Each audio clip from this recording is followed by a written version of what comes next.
I've seen much better exterior dining tables for houses that are much cheaper than this. Today we're critiquing 7661 Kirsten Terrace, a house for $125 million.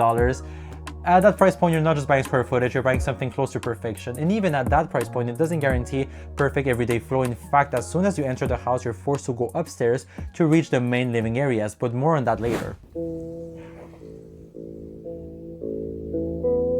I really like the garage, which is very unconventional. We elected to do something weird, which is put the garage and the arrival and basically the motor court in the basement.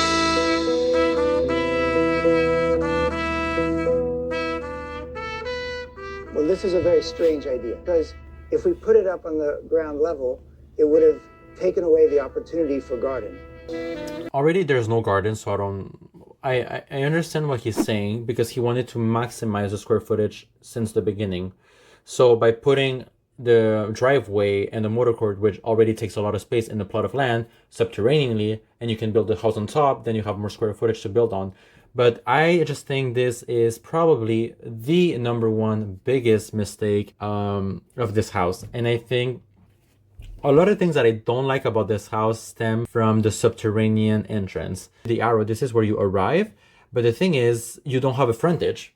You never see the front of the house. That doesn't exist in this house because this is more an entrance of a lair or a bat cave or something like in a villain movie, because this would be more or less the front of the house. This is the first thing you see as soon as you enter.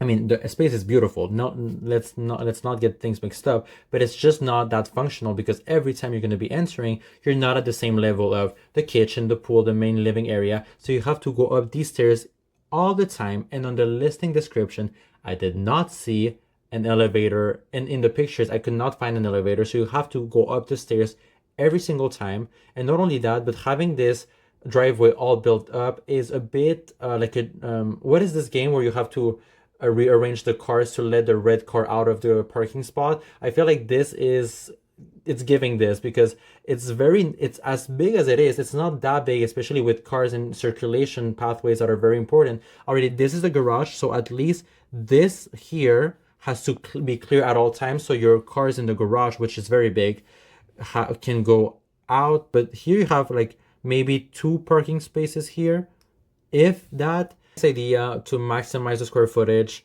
I understand where they came from. I don't think this was the right approach. I would have much rather have a house that is smaller, that doesn't have as much square footage, and that has a yard, and that has a frontage, and that has everything else that this house omitted just for the sake of having a house that is way too big for the land. I just love the Shinto idea of framing nature and not competing with it. It's a big house. So to me, my job is to stay out of the way of nature. Let it be the star. I find this a bit ironic because he says he likes nature to be the star in framing it. However, if you look at this house, the whole plot of land has been turned into house. There's no yard. And you can argue, yes, but look at the railings. It has nature, it has plants, and there's some trees. And I think that's fabulous. They really try to make the most out of it by maximizing the square footage. But I think, honestly, if you wanted to let nature in the house or framing nature, not competing with it and letting it be the star of the show, you should at least have a yard. And in this case, you don't have a yard. You have what I would call this a deck, or like a patio. This is very different from many of his houses in Malibu. In Malibu, it's very different. Here I have an example. This house is spectacular. And I'm not saying that this one isn't. I'm just saying that this one feels more proportional with the land. I feel like it breathes. The other one, it feels like it's clinging onto the hill. I'm Saviz, and for the longest time I've been obsessed with how spaces function. I'm the type of guy who can just walk into a room, identify the dead spaces, maximize the flow, reconfigure the layout all in my head. And for years I stayed quiet because I didn't have the official title of designer until I realized having a title doesn't necessarily guarantee having the best homes. Having a vision does, a way of seeing design that might be overlooked by architects and designers alike. So here I am to finally say it out loud. The circulation is very simple. It's just along Main Street, like a village with the different rooms coming off, like shops in a village. That simplicity of that main corridor really adds to the peacefulness of the house as you experience it. I loved how he explained the layout with the village analogy, with the main street and the shops coming off, and in this case being the rooms of the house. So let's talk about this main street idea. So this would be the corridor. I think it's a very good layout because, I mean, the simplest layouts are often the best. And for a house this long, I think it works perfectly. I will say, right here, this rectangle is where the stairs are. And right over here, it's the entry. So from the entry, you connect easily to the main living area. And you're somewhat close to the stairs, and I like that the kitchen is very private and tucked away. And on the other side you have this bar area that you cannot really see well on this picture. However, I don't see any stairs on the left wing of the house, but I'm sure there has to be, because just imagine this scenario. Let's say this is your bedroom, and let's say you are at the bar over here, and you say, oh, I forgot my phone. Are you gonna really go all the way here, go up the stairs, then go to your room, then go back here, down the stairs, and go back to the bar area? I don't think so. I'm sure there has to be a small set of stairs in this left wing of the house. There just has to be, because if not, it wouldn't make sense. But I didn't see any other set of stairs in the inside. I think you know a space feels right when there's nothing left to take away. And this is an idea really that I borrowed from the Japanese. Okay, so let's talk about the staircase area. The fact that the stairs are not exposed, like you would often see those floating staircases in the middle of rooms, they look very beautiful, but they don't have that intrigue, or they don't have that curiosity pool, because you oftentimes, when you have those exposed staircases, you can kind of already see the upper floor with the mezzanine, and you can kind of already work out how the layout of the upper floor is going to work. Here you cannot see anything. It's extremely private upstairs. You don't have any idea. The only thing I would say is maybe the skylight is a bit too big. I would just go with a smaller skylight. That's just me. I'm not a fan of carpet on staircases ever, but in this case I'm not opposed to it. And plus, it does dampen the sound of coming up and down the stairs. So, very good. Okay, let's keep watching the video. That I borrowed from the Japanese, where the Shinto masters would say, you add and add and add, and then you take away as much as you possibly can. Okay, so here's something that I don't like, that I noticed when I first watched the tour of this house, is this bookcasing here. I feel like using a bookcase to finish a wall, it just doesn't sit right with me, because I feel like it's too thin and not sturdy enough. And this house is so monolithic. I think that's the word, monolithic, and it's in the sense that it's very, I mean, it's all concrete basically. So let's go and review. This corner here is the same as the one here. And the only thing I noticed about the staircase that I didn't like was that there's this step sticking out. Normally you would like to have everything clean and squared off, but for the bookcasing, I would much rather to have it encased. And so I went on the website of the architect, and he has some examples like this one, which I think already is far better to have it encased. I just feel like it's more intentional, and like the little shelf has a little home. Also notice that there's too much concrete over here on the fireplace. So adding concrete casing around would be a little too much. So what I also saw is that in another project, he kind of made a balance with having 2 columns of concrete, and the whole section where the bookcase would be, it would be not only encased, but have wood on top and below. So I created this AI image, and this is how it would look like. I think my favorite moment in the house is probably looking out over the urban basin with the pool that kind of The pool is beautiful. creates this barrier psychologically between the But let's talk about the pool. and the tranquility. But I didn't see any Baja shell, and that's because it's so narrow, like there's no space to put a Baja shell. I will say the lighting of the pool at night, and even the lighting of the house itself, is spectacular. But building up on what I said earlier about not having a yard and just having a deck, is, as you can see here, this is the dining area for the outside. It's not even covered fully. It's extremely exposed to the sun. Honestly, it's not that inviting. I don't even know where the barbecue area is. I don't think it's anywhere close to this area. So I just find that very strange that we have this $125 million house, and this is the outdoor dining area. I know there's another one that's smaller, because I saw the pictures already. It doesn't feel intentional. It doesn't feel thought through. And of course, you can say, yes, it was thought through because there's heaters here, but they're not even aligned with the. I mean, are you guys seeing what are you guys getting what I'm saying? It's not like a proper. I've seen much better exterior dining tables for houses that are much cheaper than this. But let's stick to the pool. The pool is beautiful, a bit thin, but very well. I like how it wraps around. These day beds are not it. Before I continue with this video, don't forget to like and subscribe. And also, I just wanted to quickly point that out. As much as I'm talking about little negative things about the house in and of itself, the product is amazing. I love how pulled back the palette is. It's very zen. It's like the type of house that you enter and you feel at peace immediately.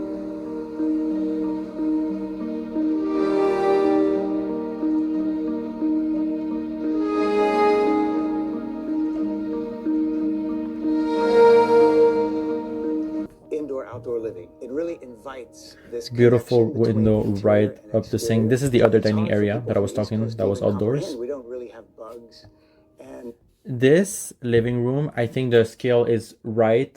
It could be slightly larger, and many people might say, oh, but it's kind of small for a $125 million house. But I think sometimes with these very expensive houses, they go too extreme and they lose the human scale, and sometimes slightly lower ceiling, slightly smaller, it makes the space more intimate. It makes it more convivial, like the pulse of like just gathering around the table. Just, it definitely is, it's giving that. It's not giving like I'm gonna sit across you and you're gonna be like 100 meters away from me and we're not gonna be able to talk to each other because we can't even listen to each other because we're too far. Beautiful. This kitchen is beautiful. Oh, I love this kitchen, but there's a few things that I would arrange. Okay, so let's go on the photo app so I can. Oh, no, that's not what I wanted to do. I just wanted to point out some things in the pictures that I found from the listing. First of all, I thought it was very interesting. I've never seen a kitchen sink at the corner of an island. It's not a negative or anything. I just thought I wanted to point that out because I've never seen it before.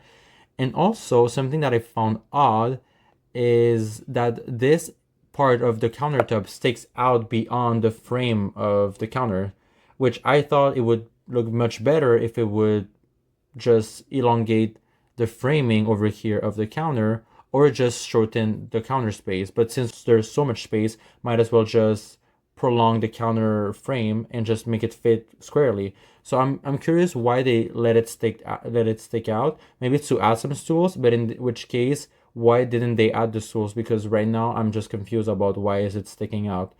Another thing is for the pants hanging like that, I would never do this. In this case, it looks, dare I say, phenomenal. I think it's so cool. I think it works perfectly. I wouldn't do it, but since the house is so minimal and it's so pulled back in its palette, I feel like adding a little bit of shine in the middle with the pants, it makes a lot of sense, and it just pulls your eye up because the ceilings are very high. So I think overall this kitchen is definitely the strongest point of the house. And also I forgot to mention here, but if I zoom, this is the entrance. Oh, I should change my pen. This is the entrance to the butler's pantry that has a direct access to the dining area on the other side. Here is the other side of the butler's pantry. I find it strange that with so much frontage, you would put the dining area away from the view. However, it does work with the layout since you have instant access with the butler's pantry and it's easy to bring the food here. But I find it strange because seeing the banquette in the kitchen facing the view, it's much more inviting to sit there. And of course, this is much more formal. So of course, the other one has to be a bit more inviting for everyday usage. But I feel like for a formal dining room, it would be nice to have it against the view. It would be much more important to have this in front of the view than having the breakfast area in front of the view. That's what I'm trying to say. You see the banquette is positioned very weirdly because now you have a circulation path over here and then around the whole perimeter of basically it becomes an island. And I just thought to myself, wouldn't it be better to just flip it around? Because this chair doesn't have enough space to back up. And here, what I found interesting is in the architectural pictures on the website, they actually only put one chair in diagonal, which makes sense because it didn't have enough space to be on the other side. So what I would do is simply flip it is the modification. Of course, it's not perfect because it's AI. I would make this a built-in over here. So the chair, the edge of the chair would meet with the edge of the column. Of course, here this chair is bumping here. So I would put maybe this chair facing the same direction as this one and prolong the table. But you guys understand what I'm saying. And just coming into the kitchen, seeing this feels much more inviting than facing the back of the banquette. We don't use a lot of paint, if ever. We try to really let the materials be an honest expression. Good. No drywall. So in the That's case very of this luxurious. house, it's obviously board form, concrete, white oak, and glass and steel for the window and door system. This frame here is very cool. I think this is one of the coolest frames. And if you notice here, this is exactly where the stairs are to reach the motor court and the garage. And as you can see, it's not connected to the house. It's two separate structures. You have structure 1 over here and structure 2 over here. So let's go and dive deeper into what that means. And as you can see here, this roof is actually a pathway that's only accessible from the 2nd floor.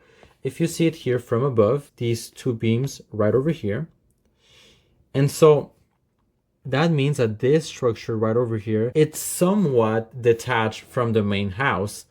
And this repeats itself again with this structure, which is only connected by a bridge, as you can see in this picture. So the house really is 3 structures, really. Let's talk about the upper floor. I have nothing to say. I think everything was executed very well. The rooms are properly proportioned. I absolutely love the fact that they did not stick the windows from the ceiling to the floor like I would see everywhere. This makes it so much more cozy. It feels like you're in a cabin perched up above the city, and it's so beautiful. Same thing with this room over here. And I think this looks so much better. And you're not losing view by raising the windows because already you have this deck that's already like kind of blocking your view. Just a little. I did notice that the wood for the outside is not the exact same as the inside. I love seeing continuation of materials from the inside to the outside. However, this is a pretty close match, so normally you wouldn't even notice it. And like I said, the upper floor, I think it's the strongest part of the whole property along with the kitchen, because this is so private. Already you have this deck, and then your windows aren't fully floor to ceiling, but they don't need to be, because even if they were floor to ceiling, you wouldn't get extra view. And this deck is so inviting.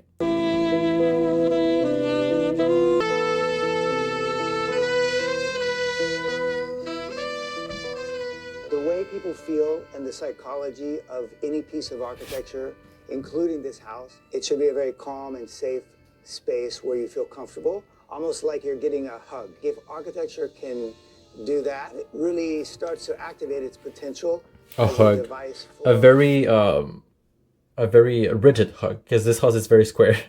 No, but I understand what he means. Like, the materiality is very warm. The house, despite being very squared and very, like I said at the beginning, monolithic, the inside with the furniture, I feel like the furniture does like 50% or like even more than 50% of the work of warming up the space, because this space can turn very cold very quickly with the wrong furnishing. I think, yeah, whoever furnished the space did an excellent job.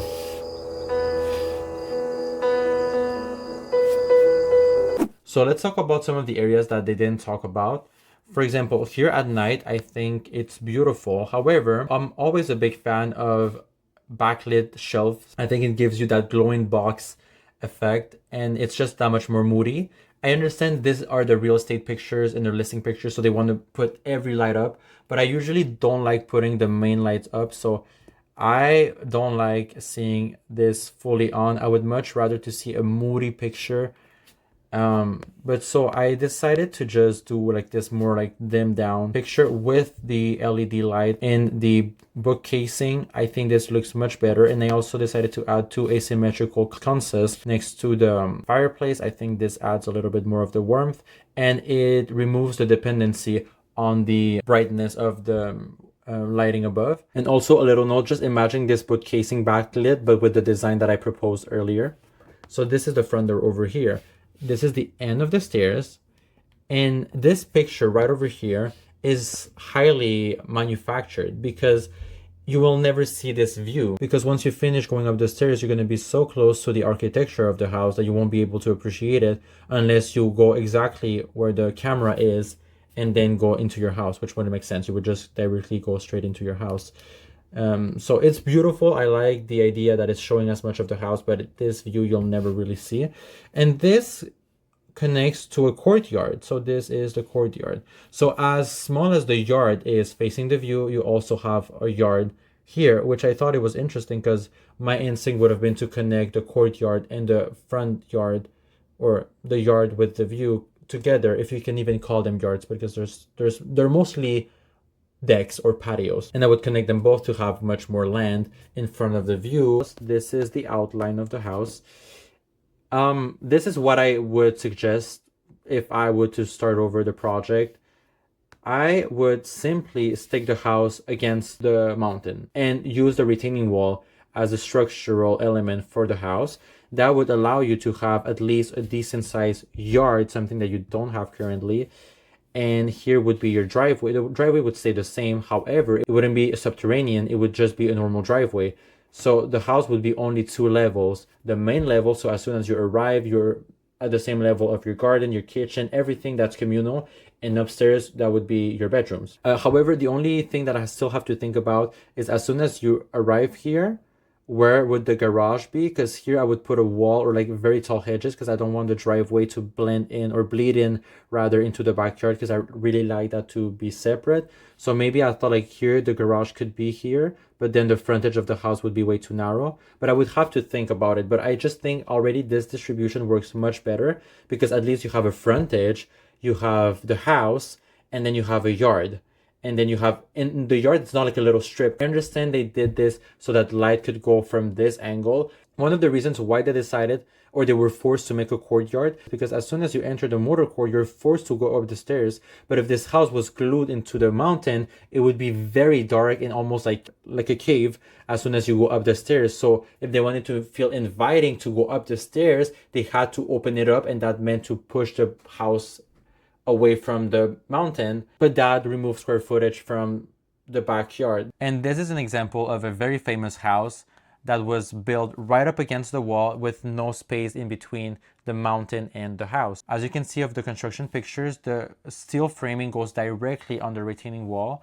And if you can see it from above, there's no opening. It's all glued to the mountain, except for this area that's a little opening, but everything else is next to the mountain, which allows to have at least a little yard space. I mean, this house is very different, so I'm not gonna get into the flaws of this house, but you guys understand what I'm saying. And here is just a little ugly drawing, but it would be just 2 floors, and the house would feel like it's resting on the land instead of just clinging onto the land with its fingers. And the fingers could be represented by each one of these pillars right over here. Like, this house is far too big for the land they have, and in my opinion, it would have been much better to have a house that is half the size, sell it for half the price or a little over the price. So let's say this is 125 million. Let's say sell a house for 70 million that has a frontage, that has a backyard, that has all the main areas, and that feels like it's resting into the land. Now it's time for the audit, or what I like to call the Saviz Score, based on my criteria. So the first one is layout.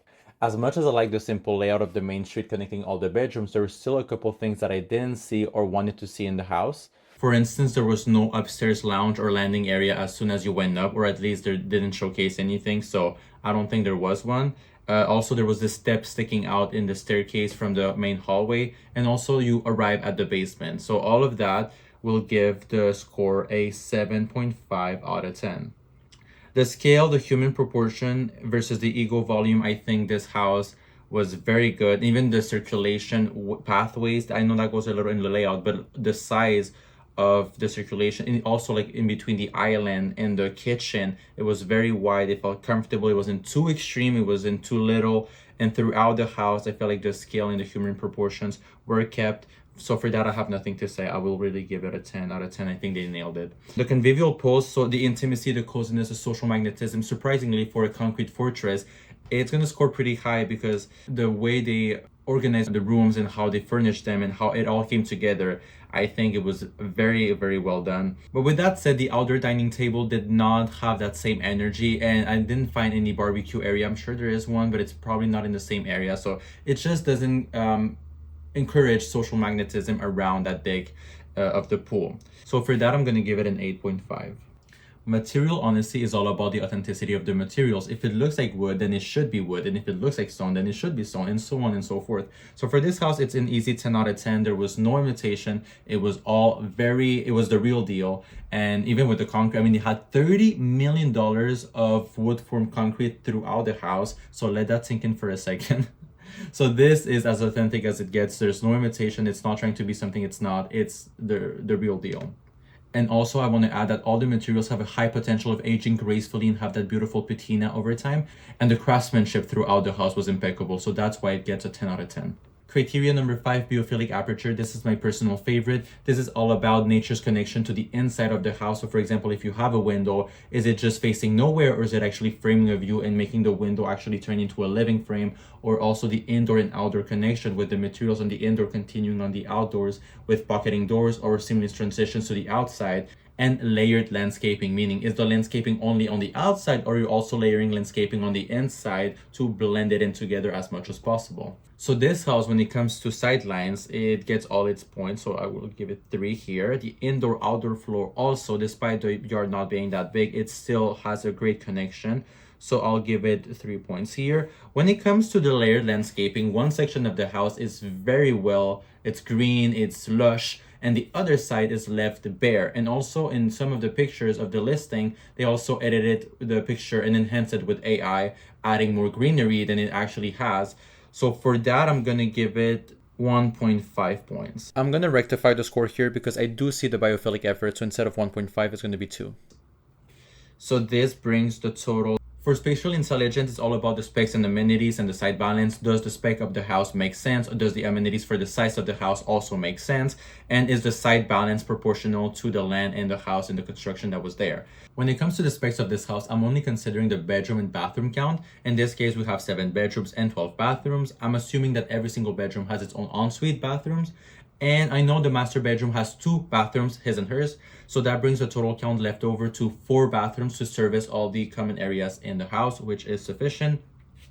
Now for the amenities, you have an office, 2 bars, billiards room, theater, gym, staff quarters, very impressive, and security room, again, very impressive. I don't see an elevator, and I think for 3 levels in asking over $100 million, could be something that I would like to see. And also, I don't see a wellness area. I do see that there's a gym, but having a gym doesn't guarantee you also having the sauna, the steam room, the massage room. That's more like in the wellness area. So because of that, it's not gonna get a perfect score. So we talked about the specs and the amenities. The specs is a 3 out of 3. The amenities, I would say a 2 out of 3. And the site balance is out of 4. It carries a bit more weight because it's the anchor of the land and how the house unfolds afterwards. So it does have to have a bit more weight. And plus it's out of 10. So it has to fit squarely. And for this case, I'm just going to give it a 0 out of 4 because I just think the house was just too big from the beginning. I am aware that there are outdoor areas, but it's all built up. It's all, and I know it's a hill house, so it's not supposed to have that much land.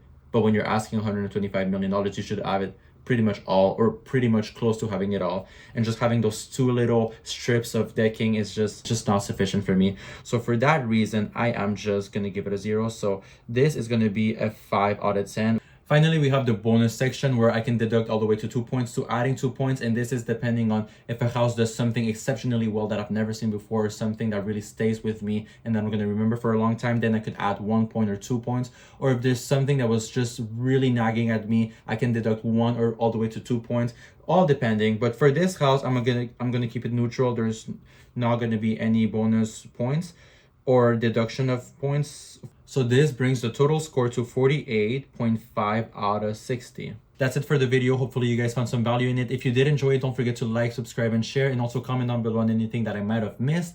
And until then, see you next time. Don't forget to like the video and also comment down below on anything that I might have missed. Share the video also. And what else am I missing? This is the first time doing this. I guess, yeah, see you next time. This is so bad. Oh my God, this is so bad. Okay, I'm gonna have to do it again.